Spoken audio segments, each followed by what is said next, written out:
Mother Teresa has always been portrayed as an icon of humility and selfless dedication to humanity. Little did the public know that the woman had been suffering in silence for decades while still smiling. Just before her death, she spoke out, only to reveal terrifying secrets. What you are about to watch will send cold shivers down your spine. Sit close as we delve into Mother Teresa's heartbreaking ordeals and terrifying secrets that have shaken the world to its foundation. Chapter 1. Mother Teresa. Mother Teresa, also known as Saint Teresa of Calcutta, was a Catholic nun and missionary who dedicated her life to serving India's poorest of the poor. She founded the Missionaries of Charity in 1950, a religious congregation dedicated to caring for the sick, the hungry, the homeless, and the dying. She and her sisters opened orphanages, hospices, and clinics, providing compassionate care and support to those in need throughout India, Africa, America, and other parts of the world. Her life was marked by charity, love, care, compassion, self-denial, altruism, and fervent devotion to God. She denied herself marriage and all forms of recognition, including the monetary rewards accompanying the Nobel Peace Prize she won in 1979. She directed that the money be donated to care for people in the Missionaries of Charity's orphanages and elderly homes.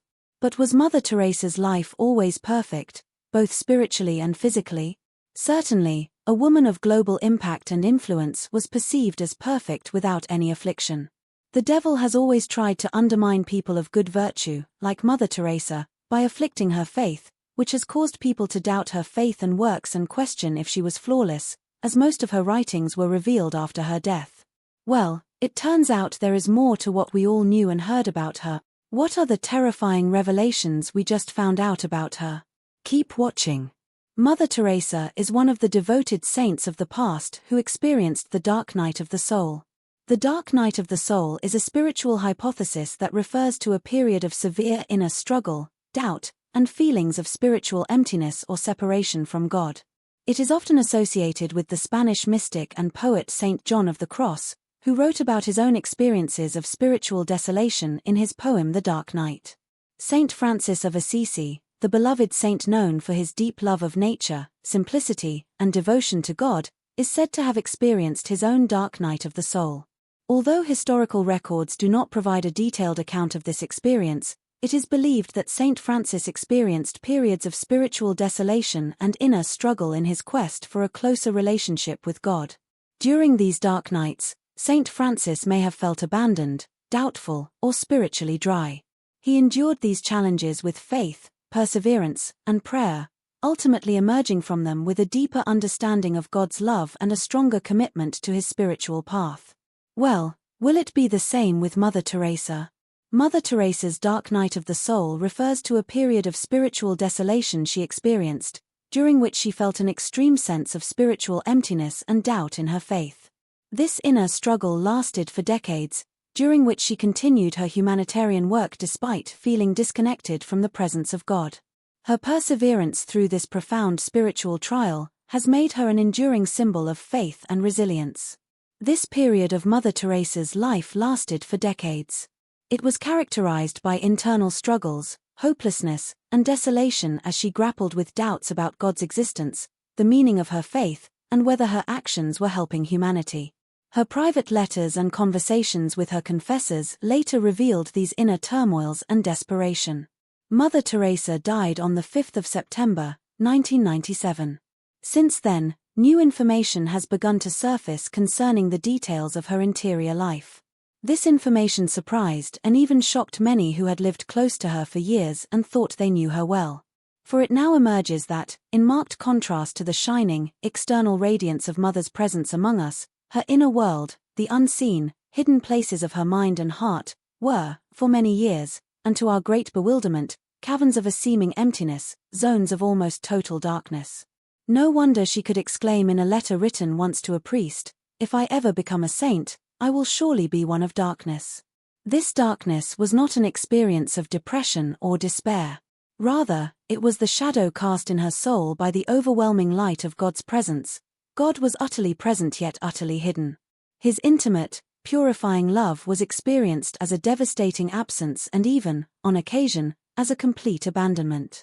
On the 17th of May, 1964, she described the state of her soul with these astonishing words: to be in love and yet not to love, to live by faith and yet not to believe, to spend myself and yet be in total darkness.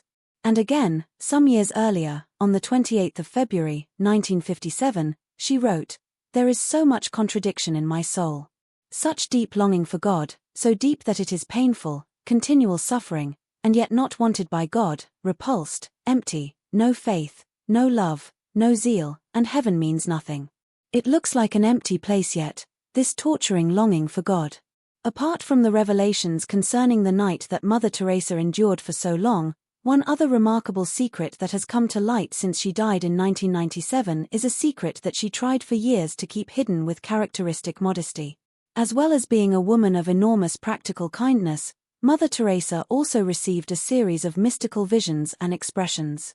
She experienced these graces immediately, or almost immediately, before beginning her work in the slums for the poorest of the poor.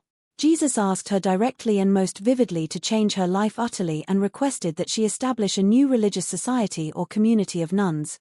"I want Indian nuns, missionaries of charity, who would be my fire of love amongst the poor, the sick, the dying and the little children."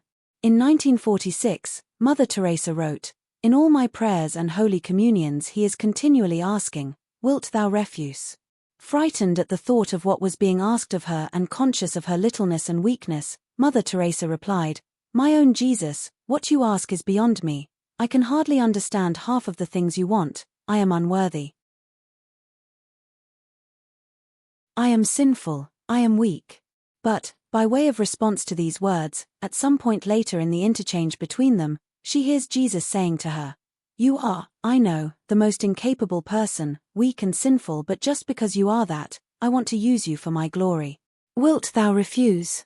And again, "Fear not. It is I who am asking you to do this for me. Fear not, even if the whole world is against you, laughs at you, your companions and superiors look down on you. Fear not, it is I in you, with you, for you." Mother Teresa felt a profound sense of emptiness and loneliness during her darkest moments, even as she cared for the poor and sick in Calcutta. She described feeling like she was living in a state of darkness and that God was distant or absent from her life. Despite these struggles, Mother Teresa continued with her persistence, work, and relentless trust in God's plan. The reality of being chosen for this particular work, in this particular way, was a matter of continual astonishment to Mother Teresa. She remarked on 3 or 4 occasions, "In this age, more than in any other, God wants to use nothing." Nothing, I discovered, was a word she often liked to use. On another occasion, she declared, "Father Paul, when you discover your nothing, rejoice." Here, as much as the accent of joy, the note of liberation is speaking. What Mother Teresa means by being nothing is in no way connected to the cold imprisonment of self-mistrust or what is now low self-esteem. Mother Teresa says, "People are drawn to God when they see my strong faith." Is this not deceiving people? More than once, in her private writings, Mother Teresa put this question to herself, and with manifest bewilderment. The root cause of her bewilderment was the marked contrast between, on the one hand, the fountain or river of blessing which seemed to pour out, through her, to others from God and, on the other hand, the utter coldness, darkness, and aridity of her interior spirit. On one occasion, Mother Teresa confessed, "When I open my mouth to speak to the sisters and people about God and God's work, it brings them light, joy, and courage. But I get nothing out of it. Inside, it is all dark, and feeling that I am cut off from God." It would appear then that, about the question of her darkness, Mother Teresa herself remained confused for many years. On the 8th of November, 1961, she wrote, "I don't know what is happening to me." And again, earlier in the same year, "My very life seems so contradictory." No wonder she could, on one occasion, find herself praying, "Jesus, don't let my soul be deceived, nor let me deceive anyone." Indeed, Mother Teresa often approached God in deep poverty of spirit. But, simultaneously, with an equal profundity of spirit, she trusted absolutely in His love for her. Yes, there were trials she had to undergo, and there was darkness to be endured. But, for all that, she was His little one, His spouse, and His beloved. At the close of a strikingly beautiful meditation, composed when she was seriously ill in hospital in June 1983, she wrote, Jesus, I love with my whole heart. I have given him all, even my sins, and he has espoused me to himself in tenderness and love. Now and for life, I am the spouse of my crucified spouse.